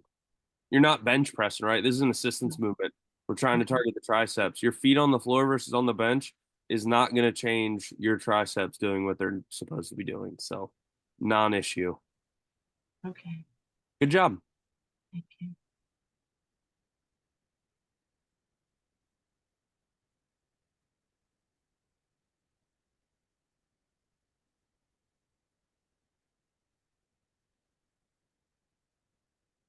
So, I talked about this earlier. See how at the bottom you have this motion. Yes. I want it to be here and squeeze. We don't need it to come back. down and squeeze, think about just contracting that upper back, your shoulders pinching them together. Because now here you're getting more into like a push down position. We only need to come down to where as far as you can pull down. This is no longer pulling down. This is kind of more rear delt, if you will. Whereas Okay. we're trying to target that pulling motion. So we want to stop at the bottom. We don't need to go here. Okay. Everything else is great on the pull. So don't pull my elbows through is what you're Yeah, saying. you don't need to pull it through so your elbows and hands are almost level. That's you're no longer getting the bar path that is intended with the cable pull down. Okay. Thank you. Yes, ma'am. Stiff leg deadlift. What is my dog chewing on? Okay.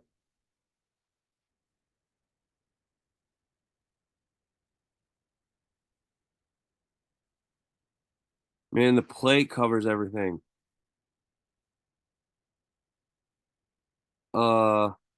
It looks good. It's hard to see over the plate.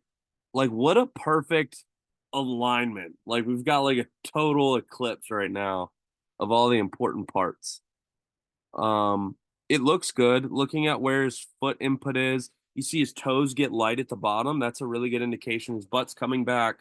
So I'm looking for other parts of the body to show me some signs that things are moving.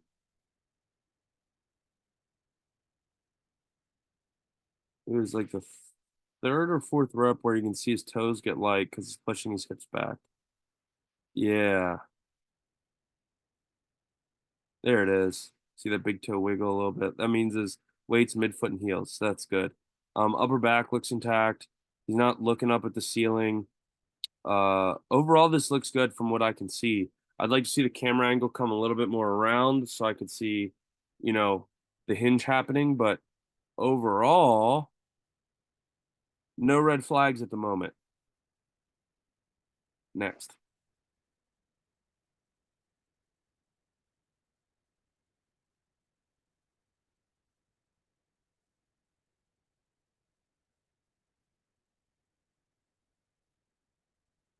So more sit, less fold is what we're going for here.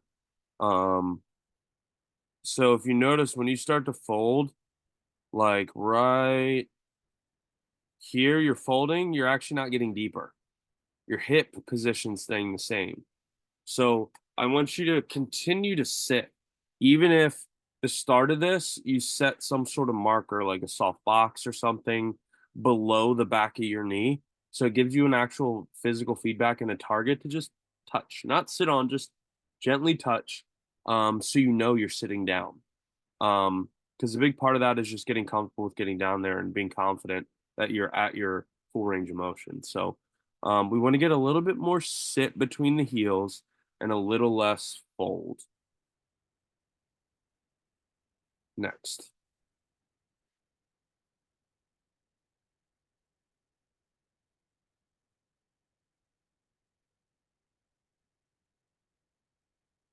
Okay. Bar's way out front. Way out front. Not even close to the shins. So we need to back that bar up against your shins because it's making that harder. I've explained this before. Think of like a high-rise crane. It's like an upside down L, right? So the further that L gets extended, the less load the crane can bear. Whereas if that arm's shorter, the weight is less leverage on you. That's the trick to this, out leveraging the weight. So bring that bar in, push your butt back, more weight on your heels. And let's start with those two cues to get that. It'll be easier to set that lower back in a more neutral position with that weight closer to. Next.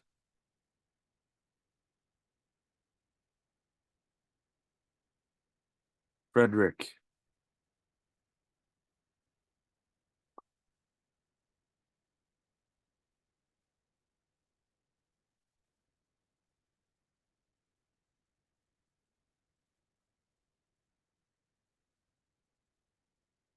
So knees are circling around in and caving, heels are peeling up. I'd love to see this from the side as well. So we need to get you back over your heels. I want you to initiate your squat. You're initiating your squat by simultaneously bending your knees and folding at the hips. I want you to initiate your squat by breaking at the hips and reaching back behind your heels and then descending. So it's a little bit more or less toe heavy. And those shoes look kind of spongy. Those could be helping with or adding to that instability. So as you descend, I want you to drive your knees out over your pinky toes. So when you drive up, we have less caving.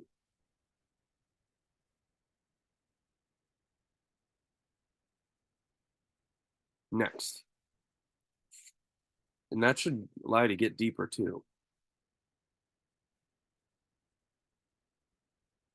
All right, Ted.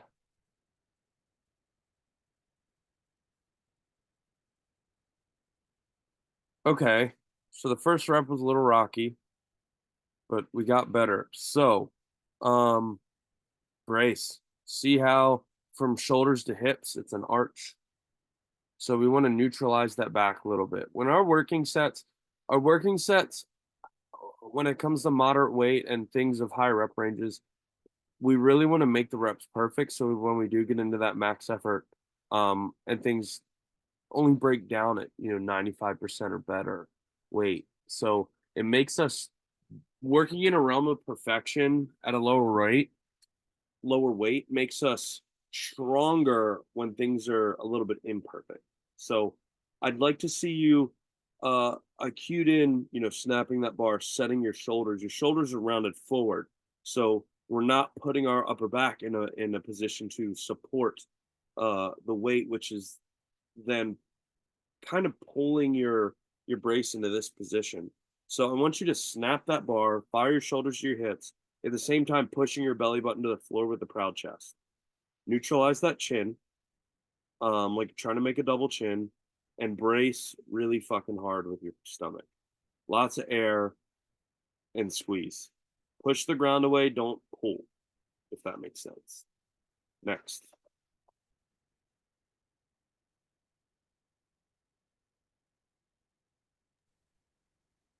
Now Ray with some box squats. A little high. But with it being high, this is progress for Ray. His squat has come a long way. His body positioning looks good. Everything is where it is supposed to be. So Ray, let's get lower. Okay. Shorten that box. You look confident in that range of motion, which means let's add more depth. All right. There was another box there, but it looked like it was a little too low, but I'll see if I can adjust that a little bit. What you can do, I don't know. I've done this in a pinch in gyms where I couldn't find a nine box squats. I actually put plates, like big bumper plates, and I stood on them, unracked, and then walked to the back of the plate. The plate's right up against the box. It can be sketchy, but so it made it gave me some elevation to make the box shorter, essentially. All right. But if you have shorter box, try the shorter box first. That's far less sketchier. I'll try less sketchy first. Good. But Ray, man, your squats come a long way. This is pretty. I like this. Thank you. Thank you. You've been a big help. I appreciate it. I'm trying. Let's see. What we got here?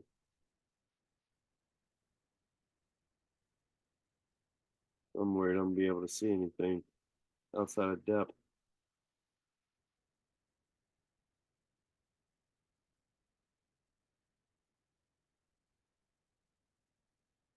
Okay.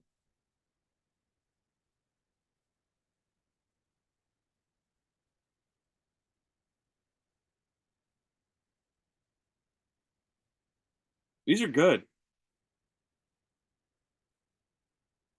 A little bit. I hate the crisscross. So the reason why he's coming forward so much is that is the difference in the elbows forward with it on your fingers and the crisscross.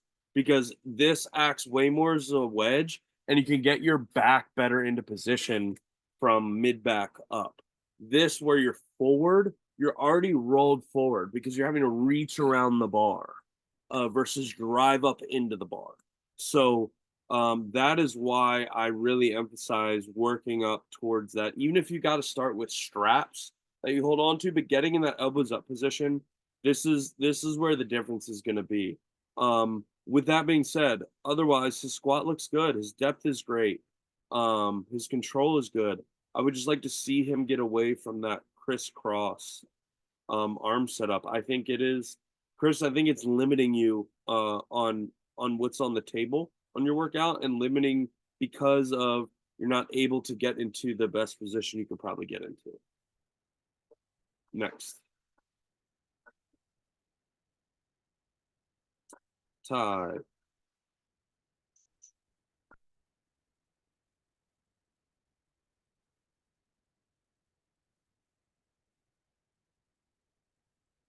Dude's range of motion is like God tier. I'm so jealous of you guys. My hamstrings will blow out. Ty, these are great, man. Slow down the eccentric a little bit. I love how your hips are leaning accelerating to the bar. You don't need to lean back as much at the top. Meet the bar, stop. And just clench your butt cheeks together. But these are great, man. Your range of motion's impressive. Next. Okay. Let's see if there's a change here. I think those earlier videos were submissions last week. Yeah, look at that depth. Let's go, dude. All from just widening the feet a little bit. Night and day difference. Night and day difference. Burying his squat. Look at that. Well done, Ty. I'm excited to see you work with this. Let's go. Next. Side view. Heels elevated.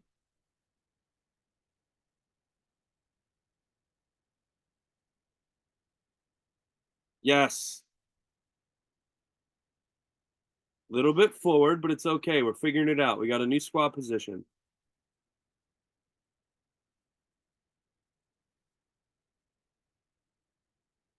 Try and sit a little bit more to your heels, Ty, but overall your squat's a squat. That front squat is a front squat. There's no way around it. Good job, man. Way to make the changes and execute. Love it. Next. Done. Deadlift. A little pump club logo in the background. Look at that. He's pretty good. You see how the bar is moving around his knee? It's the same thing I went over with Amelie last week. Her hips are too low. His hips are too low. So what that's causing is your knees are pushing forward, which is causing the bar to travel around it because your knees can't get out of the way. So you bring your hips up, suck your knees back, bring the bar in close, and that creates that linear bar path. So Don, bring your knees a little bit closer and come way in on width. I don't think you're 6'8" and 450 like Brian Shaw. So there's no reason to be deadlifting like him. I don't even know if you know who that is, but yeah, let's see. This is why like different angles help, because I couldn't tell he was that wide, which would explain why he's so low. He can't get his hips up because he's so spread out.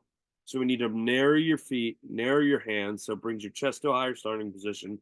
Your hips are higher and your body's where it needs to be.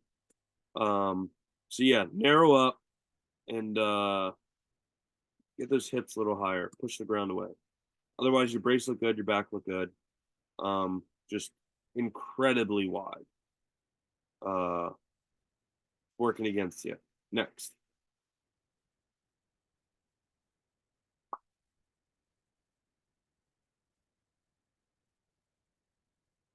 No, where do I get a sweet pump club thing like that? Well, if you go to arnoldspumpclub.com and click on the shop, There's a flag option. We'll make sure that those are all simple for you. I'll walk you through the purchasing. Don't worry about it, man. I got He you. just sold his own coach. What the hell is this shit? I love it. That's the right mentality, Noah. No freebies. Yep. Well, then I guess I won't coach Noah for free, you know. You don't coach for free, motherfucker. Excuse me. Daniel writes my paychecks, not you.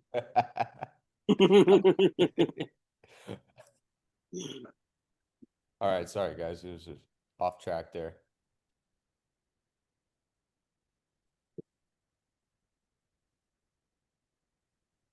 Deficits. Yep, now I can see how wide it is from the side because it's almost at the width of that. Okay, so that was just a feet check, sort of. Oh, here we go. Okay.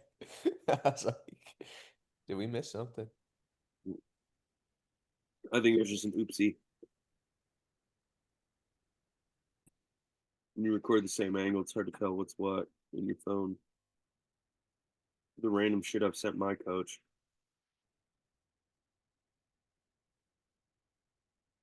So the deficit exacerbated that issue. So now his lumbar is actually rounding because he can't get into position because of his foot width. So it just double confirmed. Don,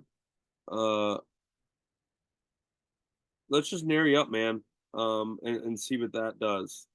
I think that foot width's really just working against you. Next.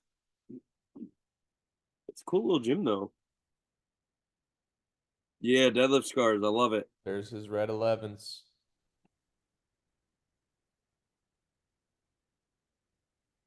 the final form check of the day. This guy's great deadlift form. So I thought we started here. I think what happened is this his first one was a leftover.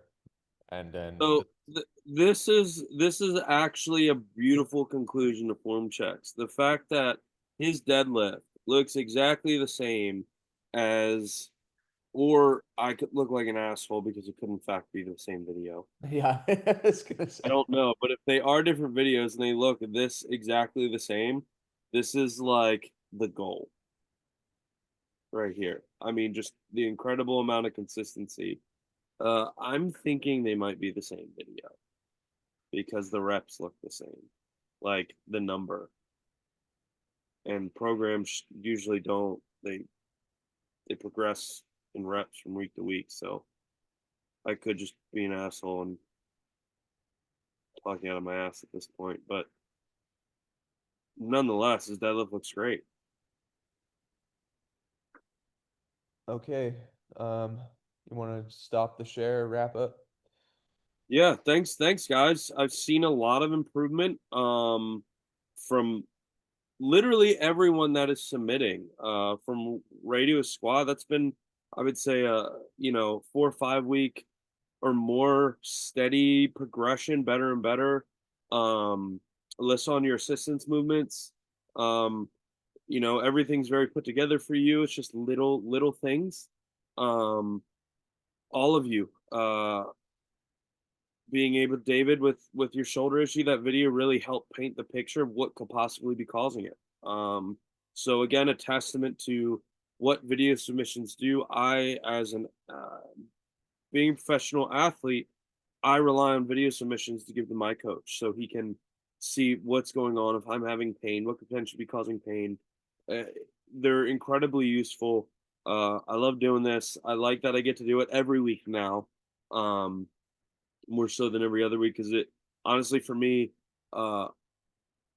Danny knows this. I hate writing programs. I hate it. This is where I like to coach. I like to be in the trenches, run through the individuals and see exactly what's going on with that person, hear them out, give them a chance to talk, tell me what they're thinking, how they're feeling.